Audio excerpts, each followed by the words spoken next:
So ang balak namin kasi guys, ito nakikita nyo, gusto namin sa gabi maging maliwanag. So ngayon maglalagay kami ng mga solar lights dito, pati doon. So panoorin nyo for today's video. Hi guys, so ganito yung itsura namin sa umaga and ganito naman sa gabi.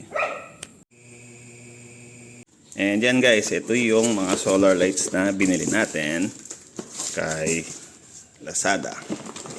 So bumili kami ng dalawang ganito. So ito yung brand KKSKY LED Solar Floodlight. Yan. So dalawang ganyan ang binili namin. Ito si Una. Diba? Nag-i-inspect din siya. Mahilig siya mag-inspect. So ayun. Dalawa binili namin ganyan. Tapos ito yung dalawa sa range. Para meron ng sariling ilaw. Ito yung pabilog na klase. Para talagang may ilaw talaga doon.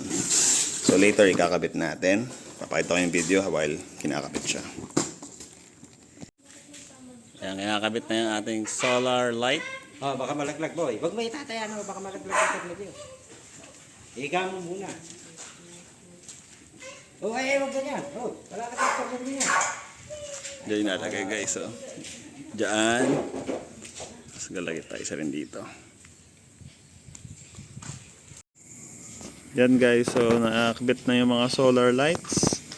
So ganito na ang itsura dito sa gabi. Yan, so ngayon ito mga nakikita nyo, itong liwanag na to, lahat yan solar light. Okay, except lang yon, tsaka itong syempre sa bahay. Pero the rest, lahat yan solar power yan. Diba? Ayun guys, so thank you so much for watching. And magdadagdag pa tayo ng ilaw or mga solar lights dito eventually. So next target na nilalagyan natin dito. And doon din banda. So yun, thank you so much guys.